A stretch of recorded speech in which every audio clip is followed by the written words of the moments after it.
Alright guys, QI phase 3.5. This isn't actually going to be a collection. This is some strategy stuff that I want to go over with you. I'm still a couple hours away. Some of my timers are off from the last collection, which is fine. I'm still a couple hours away from collection though. I want to go over some strategy stuff. I had one comment already in my phase 3 video. I think it was phase 3, maybe phase 1. Someone asked why I planted a tailor and not a farm at opening though. And the tailor is kind of a side effect because I spent so many resources planting the arch that I didn't have enough resources to plant the arch and the farm. So the question isn't really tailor versus farm. The ultimate question is arch versus farm. So that's what I want to break down for you. By the end of this video, if you guys pay attention, you will never plant a farm at opening again. I'm gonna totally dismantle the folklore behind that. I understand the strategy. You know, in the end game, we have a couple farms, right? So if we can plant that at opening, we're ahead of the game. That's just not how it works. And by the end of the video, you will be a believer. So let's get into two different scenarios, and this is like comparing apples to oranges, right? Which is better to plant at opening? Is arch better or is farm better?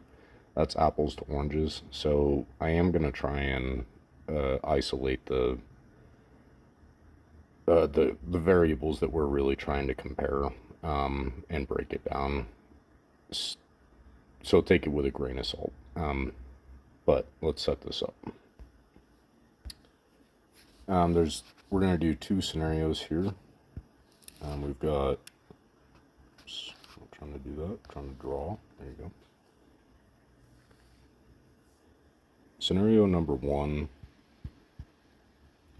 is farm, right? Scenario number two is arch. And they both kind of have the same end goal. The idea behind planting an arch early on is more supplies, which we need because we start off with kind of a deficit on supplies in order to get an arch, right? So the purpose of a farm is to eventually get an arch, and the strategy behind planting the arch first is to save space from amphitheaters that are not productive.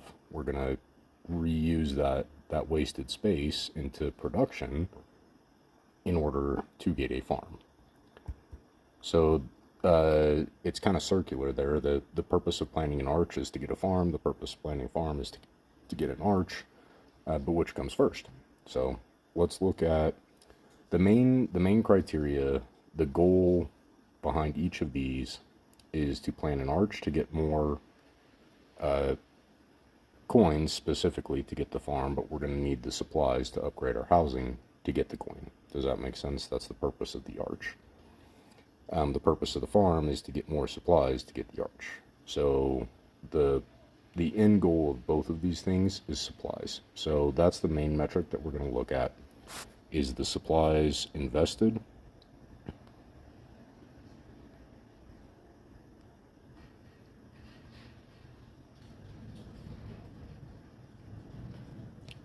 And the supplies returned. I'm actually gonna, I'm gonna redo my grid one second. Alright, this will be a little easier to follow. Okay, I think this grid will be a little bit easier to follow. That way the metric that we're actually comparing is in the center.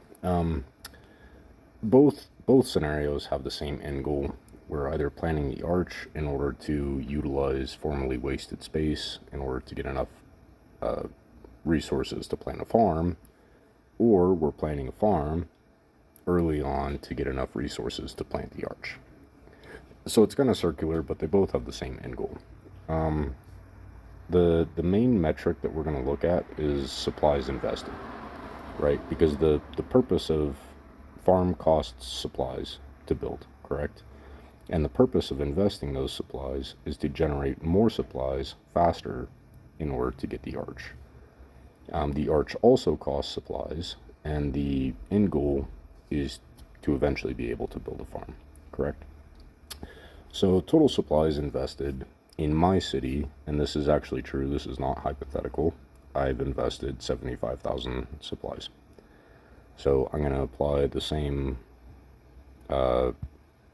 criteria to the farm scenario, just because this is what we're ultimately trying to compare. Mine was 10 butcher plus 3 tailors is the total amount of production buildings that I built. I deleted 2 of those butchers in order to plant the 2 extra tailors on the second phase. So the third phase, this is my second collection, is what we're comparing. So at the time of second collection, I've invested 75,000 total into supply buildings. I have gained 205,000 or 280, sorry, is what I've collected from my collections, and that was 111 plus 169 on the second collection. So my net supply is 205,000. So I've invested 75,000, made 205,000 in profit on supply side. In the farm scenario, we would either plant, well, the farm is 50,000, that's a given, but we would either plant a tailor for 25,000 supplies or a cottage for 25,000 supplies. We can look at both scenarios, but let's start with the tailor as a baseline. The supplies gained after 2 collections would be actually just 1 repetition of the farm, which is 75,000 normally, but I do have some supply boosts active currently in my city. So I'm getting actually 1.78, assuming euphoria, and that's the 1.5 base euphoria output plus 0.28% from my main city boosts. So I'm going to apply that to the farm scenario as well, just so we're comparing apples to apples. You would get 1 collection of the farm at 89K, and then 2 collections of the tailor for 22-ish, I think, total each, so plus 44 or something. But the total collection after both cycles would be 133.5K. Okay. And the reason you only get the 1 collection off the farm is because it takes 10 hours to build. So if you build it at setup, it won't be completed until your first collection, and then the timer starts from 0. So you wouldn't actually make the first collection until your city's collection number 2. Does that make sense? And I didn't rush any of my production timers or my building timers. I rushed an archery camp, and then a goods building in one of my videos, but mostly just for the purpose of the video to get to the next point in the layout. I wasn't planning a farm and then fast forwarding the building timer on it by 10 hours. So apples to apples, like I said. If you plant the farm at opening, assuming you do not rush it, you will only get 1 collection by round 2. If you choose to rush it, that's fine. I don't blame you there. But by the same token, I could be infinitely rushing my tailors, and then it's kind of chaos at that point. We don't really know what we're comparing. So total supplies invested on each option is 75,000 supplies invested. I generate 280 off of my second collection. You will get 133 off of your second collection. So net supplies on the farm option is 58,500. So you can see automatically that there's a pretty big difference here.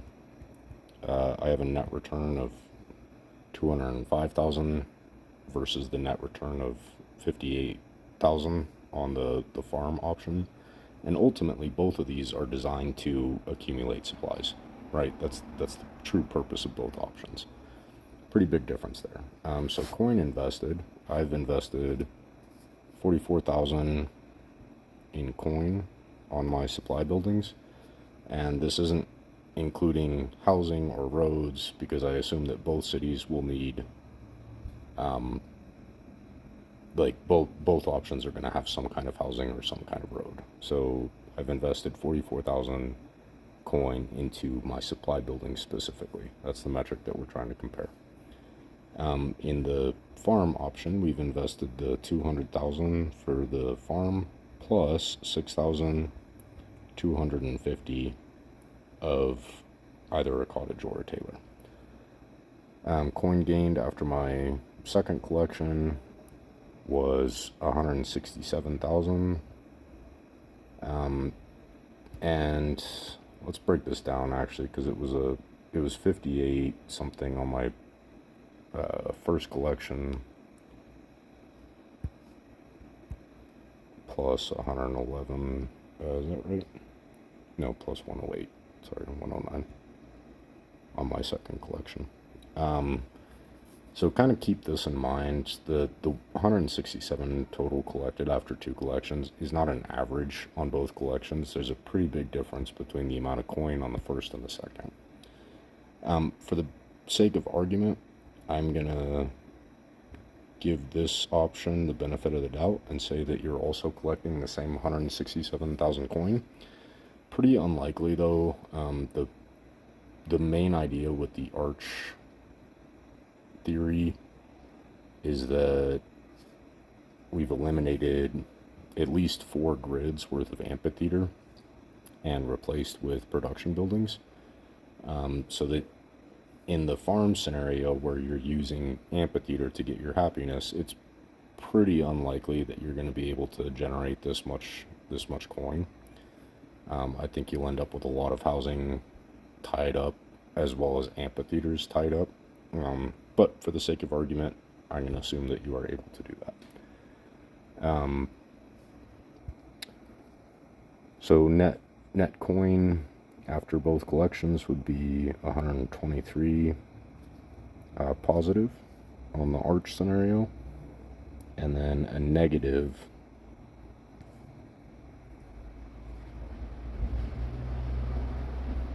39,250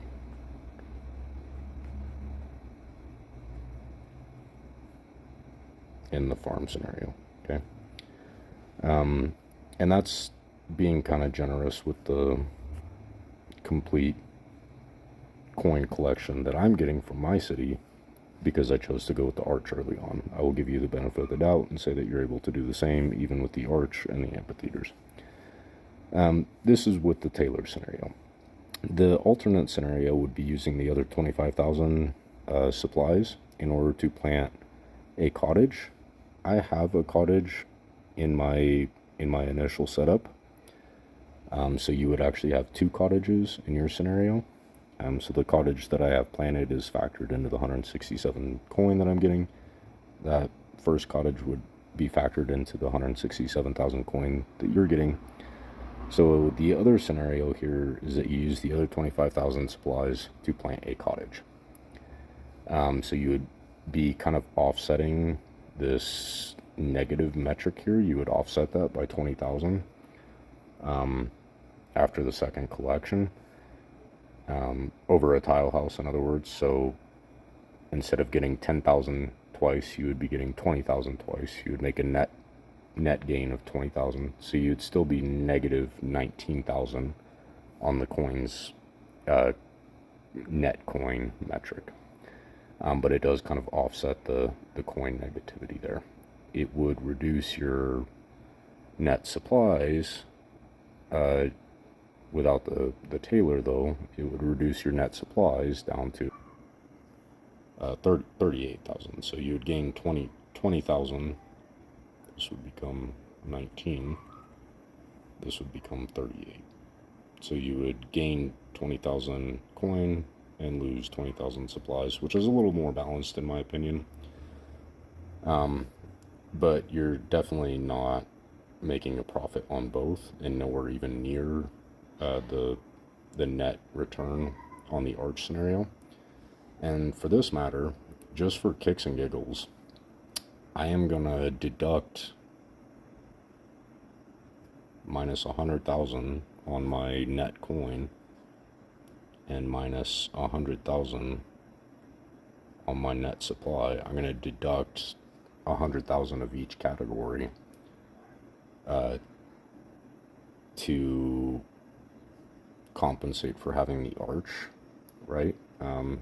In a roundabout way, buying the arch is my investment into supply production. So I'm going to deduct my net return, 100,000 on each category, and it's still positive 23, negative 19, positive 38, positive 105. Both scenarios are obviously going to have some housing, some roads, and I don't want to get too hyper focused on that. The comparison here is that I've spent this amount of resources on supply production, right? And the comparison on the left side is you would spend that amount of resources on supply production with a farm. The problem is the amount of coins that you're investing on the farm at startup, you're not going to be able to recuperate from your city for a couple collections at least. And remember, our first collection of the 58,000 isn't enough to plant the arch that we're ultimately after, get rid of the amphitheaters, and plant some extra housing for collection number 2. You wouldn't even have enough coin to do that until the second round. So the trade-off here is that if I don't make any additional changes in my city, eventually the farm system will pass me on return on investment for supplies eventually, right? Because you're getting 89,000 supplies per collection to the 22,000 that I'm getting off of a tailor, right? So eventually, over time, the farm scenario will surpass my current output, assuming that I don't make any upgrades. The purpose of getting this extra return on investment early on is so that I can actually plant a farm as soon as possible. So by the time this farm output actually catches up to mine, I will have 2 farms planted. Does that make sense? I think my collection's coming up here soon. Make a mental note of this math. I'm trying to be pretty generous here.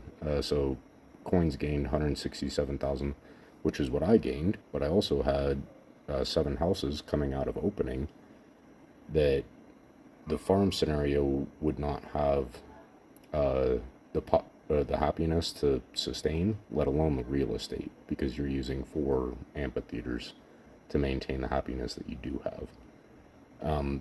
The farm scenario probably would not have a 4th expansion, considering that a lot of the resources that I have been collecting are going to the 4th expansion in order to create more resources. Whereas in the farm scenario, you're spending 206,000 of those resources at the very beginning and probably won't have the ability to plan a 4th expansion for a while. So giving this number to the farm scenario is actually pretty generous, I think. The reality is that your coin intake in the farm scenario is probably about 20,000 less per collection, and it will take you even longer to catch up to the. You'll be getting enough supplies for the arch, but it's going to take you a while to catch back up on the coin side, considering your initial investment. That's the main issue. So even with the arch setup, I've only accumulated 167,000 coin total. That's everything that I've collected. That's not net profit. My net profit is 123 coin, right? I've collected a total of 167,000 coin. The 10,000 that I have in the bar currently, the difference between 167 that I've collected and 123 that I've gained is 10 tile houses. You know what I mean? Uh, so it's not that I've profited 167,000 coin. I've collected that in 2 collections. That's all I've collected. So if you only collect 167,000 coin when you spend 206 at the initial opening, you're going to be behind for at least until the 3rd collection. Does that make sense? This screen is getting pretty chaotic, so at this point I think we're done with it. Let's see. Coming up on collection now, so I will be back with part number 4 in a second. Our goal here is to use this goods building that we planted in the last phase, do our collection, use that goods building to get a 3rd amphitheater, and now we can start really chipping away at our housing in order to get the coin that we need for those farms. So I'll keep you guys posted.